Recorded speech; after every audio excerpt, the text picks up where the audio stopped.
ఎంతాలంటే ఇది ప్రజలందరూ కూడా చూస్తున్నారు. తప్పనిసరిగా మేము న్యాయబద్ధంగానే వెళ్తాము. అది ముఖ్యంగా సీరియల్ గా కొన్ని ఇన్సిడెంట్స్ మన ఏపీలో ఒక్క నిమిషం అండి. అదే సీరియల్ గా ఈ మధ్యన ఇన్సిడెంట్స్ చూస్తే పోలీస్ డిపార్ట్మెంట్ అంటే హైకోర్టు కూడా చాలా సార్లు చెప్పడం జరిగింది. ముఖ్యంగా పోలీసులు అదే మొన్న జగన్మోహన్ రెడ్డి గారు అక్కడ శ్రీకాకుళం పర్యటనకి వెళ్ళినప్పుడు కూడా చూసాం. అక్కడ కూడా పోలీసులే లాఠీ చార్జ్ చేయడం కానీ, ఇప్పుడు పోలీసులే వాళ్ళ దగ్గరుండి బొండా ఉమ్మ గారి అనుచరుల్ని ఎంకరేజ్ చేశారు అనేటువంటి విషయం కానీ, మొన్న అక్కడ జరిగినటువంటి ఇన్సిడెంట్ ఆయన విరూపాక్షిని అరెస్ట్ చేసినటువంటి ఇన్సిడెంట్ లో కానీ మొత్తం పోలీసు వ్యవస్థ మీద అన్ని వేళ్లు చూపెడుతున్నాయి అనేటువంటిది ఏపీలో జరుగుతున్న సీరియల్ ఇన్సిడెంట్స్ లో. అసలు ఏంటి దీని మీద ఎలా చూడాలి?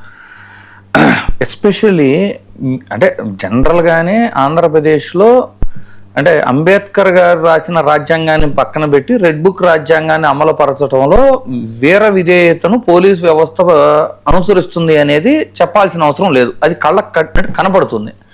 ఎస్పెషల్లీ విరూపాక్ష గారి అరెస్టు విషయంలో కానీ మీరు చూసుకుంటే అక్కడ ఆ పర్టికులర్ పర్సన్ తన సొంత భార్య ఆ వస్త్రాలు చించుతూ ఆ వీడియోలో సైతం పోలీసులు వాళ్ళతో పాటే ఉన్నారు. జనరల్గా ఏమైందంటే సార్, ఇప్పుడు రెండు వర్గాలు అంటే ఇప్పుడు వైఎస్ఆర్సీపీ వాళ్ళు టీడీపీ వాళ్ళు రెండు వర్గాలుగా అయ్యి ఏదైనా గొడవ జరిగింది, కొట్టుకున్నారు.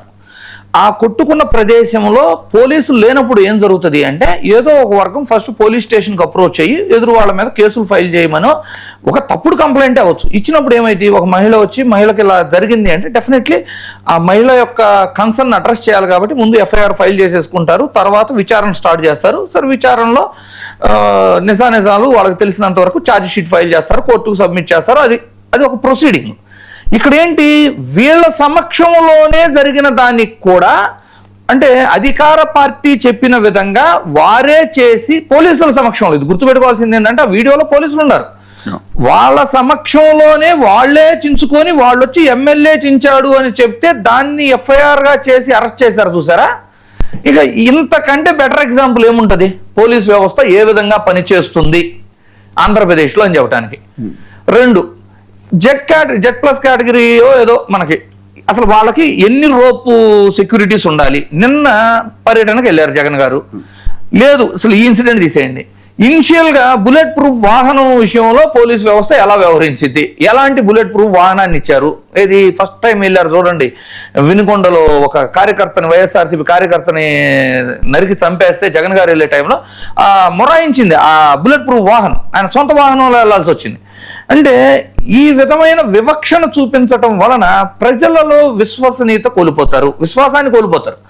ఎలా అంటే జనరల్గా ఏమైందంటే సార్, ప్రజలు ఇప్పుడు రీసెంట్గా అనిత గారు రిపీటెడ్గా స్టేట్మెంట్స్ ఇస్తూ క్రైమ్ రేట్ తగ్గింది. మీరు కంప్లైంట్ తీసుకోకపోతే క్రైమ్ రేట్ డెఫినెట్లీ తగ్గింది.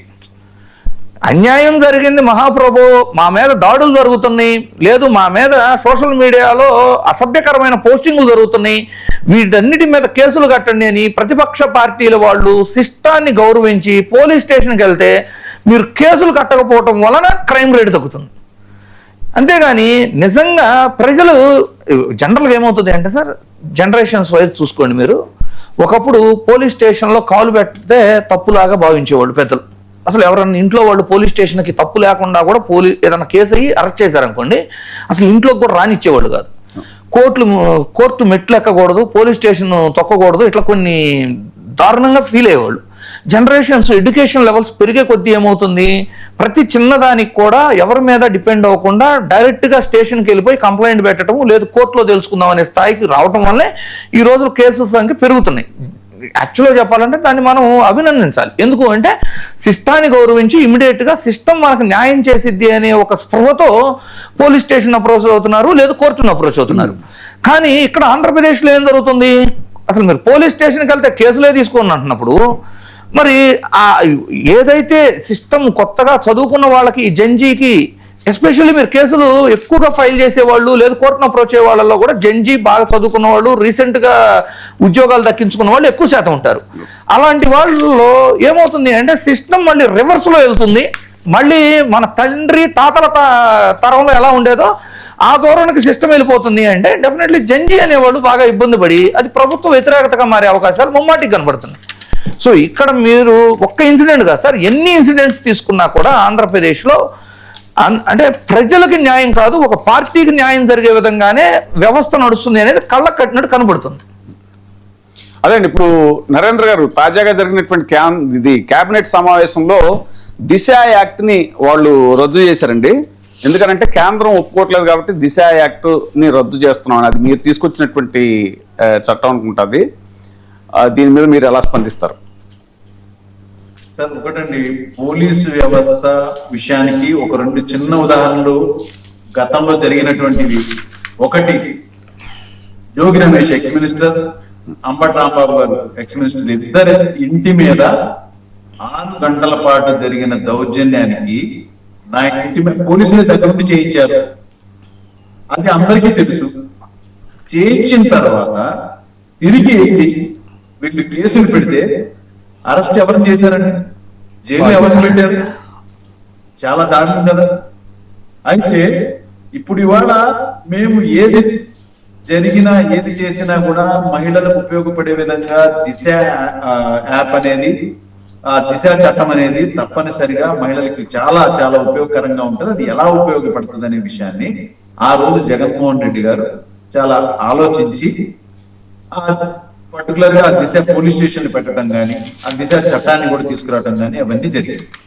దాన్ని ఏ విధంగా మీరు పెట్టారు కాబట్టి మేము తీసేసేయాలి అనేటువంటి ధోరణులు వెళ్తున్నారు. కానీ ఇవాళ మహిళలకు ఎక్కడ జరుగుతుంది చెప్పండి? సరైన రక్షణ ఎక్కడ ఉందా? స్వయంగా కుప్పంలోనే ఒక మహిళని చెట్టుకు కట్టేసేస్తే చంద్రబాబు నాయుడు గారి నియోజకవర్గంలో 80,000 రూపాయల గురించి ఎక్కడ ఏం జరిగిందండి? మంగళగిరిలో లోకేష్ ఏదైతే సకల విధ్వంసుల శాఖకి మంత్రి కింద ఇవాళ పేరు తెచ్చుకున్నటువంటి లోకేష్ కాన్స్టిట్యున్సీలో 14 ఏళ్ల అమ్మాయిని 4 దారుణంగా పాడు చేస్తే దాని మీద ఎక్కడుందండి యాక్షన్? కంటి తుడుపు చర్య కింద అరెస్టులు చేయడం, వాళ్ళకి బెయిల్స్ రావడం. ఇదే విధంగా ఎన్ని జరగట్లేదు చెప్పండి అరాచకాల ఆడవాళ్ళ మీద. ఈ యొక్క వీళ్ళు అధికారంలోకి వచ్చినటువంటి ఈ 2 సంవత్సరాల్లోనే ఎంతమంది మహిళల్ని ఇన్ని రకాల రేపులు జరగటమే కానీ, వాళ్ళ మీద దౌర్జన్యాలు జరగటమే కానీ, అది అధికార పార్టీ వాళ్ళు చేసినా లేదా ఇంకా బయట వ్యక్తులు చేసినా ఎక్కడా కూడా దీని మీద కేసులు లేవు. ఇంత దారుణంగా ఉన్నటువంటిది. ఇలాంటివి గతంలో కూడా వీళ్ళు ప్రభుత్వంలో ఉన్నప్పుడు జరిగినటువంటివి. డైరెక్ట్ గా అప్పుడు మీకు లైవ్ ఒక ఎంఆర్ఓని చింతమనేని ప్రభాకర్ ఎంత వరస్ట్ ప్రవర్తించేలా చేశాడండి. దాని మీద కేసే లేదు. ఆమెను తిరిగి వాళ్ళని పిలిపించి భయపెట్టారు. ఇలాంటి జరుగుతున్నాయన్న దృష్టిలోనే జగన్మోహన్ రెడ్డి గారు దిశ యాప్ అనేది పెట్టి ఎక్కడ మహిళలకి ఏ జరిగినా వాళ్ళ అధికారంలో అంటే వాళ్ళు ఉద్యోగస్తులే కానివ్వండి లేదా సామాన్యమైనటువంటి పబ్లికే కానీ ఎవరైనా కానీ దీన్ని ఉపయోగించుకొచ్చి చట్టం చాలా సీరియస్ గా వర్క్ చేయాలి అని చెప్పని దానికి అన్ని రకాలుగా రూల్స్ రెగ్యులేషన్స్ అన్ని ఫ్రేమ్ చేసి పెట్టి ఇవాళ తీసేశారంటే దేని పని చేస్తున్నారు చెప్పండి? పోలీస్ డిపార్ట్మెంట్ పోనీ ఏమన్నా మీరు న్యాయబద్ధంగా ఏమన్నా పోనీ రక్షణ ఇవ్వగలుగుతున్నారా మహిళలకి? డిప్యూటీ సీఎం పవన్ కళ్యాణ్ గారు అయితే మొత్తం అసలు ఆయన అన్ని నరాలన్నీ చిట్లిపోయే విధంగా 33,000 మంది అమ్మాయిలు మాయమైపోయారని చెప్పని పెద్ద ఇంటెలిజెన్స్ రిపోర్ట్ నా దగ్గర ఉంది, సెంట్రల్ ఇంటెలిజెన్స్ రిపోర్ట్ ఉందని చెప్పినటువంటి వ్యక్తి ఈ 2.5 సంవత్సరాలుగా ఆయన ఎంతమందిని తిరిగి తీసుకురాగలిగారు? ఇప్పుడు ఈవేళ కేబినెట్ సమావేశంలో, ఈ రోజు కేబినెట్ సమావేశంలో ఆయన లేరండి. ఈ దిశ యాప్ ని ఈ చట్టాన్ని రద్దు చేస్తున్న కేబినెట్ సమావేశంలో ఈ రోజు కూడా ఆయన లేరు. వరుసగా 2 సార్లు కేబినెట్ సమావేశానికి హాజరు కాలేదు ఆయన. ఈ రోజు కూడా లేరు. కేబినెట్ సమావేశం గురించి కాదండి, మీరు ఏది తీసుకోండి, ఏ ముఖ్యమైన అంశంలో ఆయన ఉన్నారు చెప్పండి. తిరిగి మోడీ గారు 2వ సారి ఇనాగ్రేషన్ చేయడానికి అమరావతికి వస్తుంటే అక్కడ ఇన్విటేషన్ ఈయనకి ఏమైనా గుర్తింపు ఉందా? లేదు. సిఆర్బిఐ సంబంధించినటువంటి బిల్డింగ్ ఓపెన్ అవుతున్న దానిలో ఈయనకి ఇన్విటేషన్ ఉందా? లేదు. మొన్న విశాఖకు సంబంధించిన ఎయిర్పోర్ట్ భోగాపురం దానిలో ఈయనకి ఏమన్నా ప్రాపర్ అథెంటిక్ ఇన్విటేషన్ ఏమైనా ఉందా? లేదు. ఈయన క్యాబినెట్ మీటింగ్స్ లో ఎప్పుడు వస్తున్నా కూడా మీరు గమనించుకుంటే మొదట ఒకవేళ వస్తేనేమో 1 గంట సేపు ఉంటాం, ఆరోగ్యం బాగోలేదని చెప్పని వెళ్ళిపోవడం. ఎందుకంటే నిర్ణయం అయింది కాదండి, అసలు పార్టీనే అయింది కాదు. ఆ పార్టీ అనేది ఆయన కంట్రోల్లోనే లేదు. ఏదైనా కూడా తెలుగుదేశం ప్రభుత్వం ఏదైనా స్క్రిప్ట్ రాసి పంపిస్తే అది చదవడం వరకే ఆయన తెలిసిందే తప్పించి ఆయన నిర్ణయం అనేది లేదు. ఇక్కడ కూటమి ప్రభుత్వం పేరుకుందే కానీ ఎక్కడా కూడా మిగతా 2 పార్టీల యొక్క ప్రమేయం ఏ నిర్ణయంలోనూ లేదు. ఇంకా స్పష్టంగా చెప్పాలంటే మీరు కరెక్ట్ గా చూస్తే వీళ్ళు ఇచ్చిన మేనిఫెస్టో మీద మోడీ గారి ఆమోదం లేదు, భారతీయ జనతా పార్టీ వాళ్ళ రిప్రజెంటేషన్ లేదండి. ఇది వీళ్ళు తీసుకున్నటువంటి నిర్ణయాలు. అది ఆల్రెడీ పరోక్షంగానే భారతీయ జనతా పార్టీ వీళ్ళు చేసే పనుల్ని ఎప్పటి నుంచో విభేదిస్తూ వస్తూనే ఉంది. ఇక పవన్ కళ్యాణ్ గారి గురించి అయితే ఇక స్పష్టంగా చెప్పక్కర్లేదు. ఆయనకంటూ ఏమీ లేదు అక్కడ. ఆయనకంటూ ఒక నిర్ణయం తీసుకునేటువంటి అధికారం ఆయనకి ఎక్కడ లేదు. ఆయన రావటం, వీళ్ళు ఏదైనా చెప్తే ఆమోదం తెలియజేసుకోవటం, వెళ్ళిపోవడం తప్పించి, లేదా తర్వాత వస్తే సంతకాలు పెట్టడం తప్పించి ఆయనకి ఇంతకు మించి ఇంకా వేరే పనే లేదు. ఆయన సంబంధం లేని ఒక పక్క ఇంటర్నేషనల్ సమిట్ జరుగుతుంది ఎక్కడ విశాఖపట్నంలో, ఆయన ఎక్కడంటే చిత్తూరులో ఏం చేస్తున్నాడు? అప్పుడైనా అడవుల చుట్టూ తిరుగుతున్నాడు. అదేనా మీ బాధ్యత? అంటే ఆయన అటవీ శాఖ మంత్రి లేదు. ఆయన హోదాకి ఒక గుర్తింపు లేదు. అథెంటిక్ గా ఆయనకంటూ ఈ రాష్ట్రంలో విలువ అనేది లేదు. నామకే వాస్తే డిప్యూటీ సీఎం అనేది ఒకటి పెట్టి పంపించారు. ఆయనకి ఎప్పటికప్పుడు డ్యూటీస్ అలాట్ చేస్తున్నారు, అవి చేసుకుంటూ వెళ్తున్నారు. క్యాబినెట్ లో ఆయనకి ఎటువంటి పవర్ లేదు, డెసిషన్ మేకింగ్ లేదు, ఆయన నిర్ణయం, ఆయన అభిప్రాయం తెలియజేసేటువంటిది ఏదీ లేదు. ఎక్కడన్నా ఆయన కొద్దిగా బాధ అనిపిస్తే ఒక మీటింగ్ పెట్టుకుని నా చేతికే గన ఈ పవర్ ఇస్తే, నా చేతికే గన హోమ్ మినిస్ట్రీ ఇస్తే నేను నెరవేరుస్తాను. ఎందుకు? సంబంధం లేని విషయాల్లో మీరు ఎందుకు కలెక్ట్ చేసుకోగలుగుతారు? అప్పుడు ఏ పవర్ ఉంది మీరు కలెక్ట్ చేసుకుంటున్నారు? ఒక్క నిమిషం. మీకు హోమ్ మినిస్ట్రీ ఇస్తేనే మీరు ఎందుకు కలెక్ట్ చేసుకోవాలి?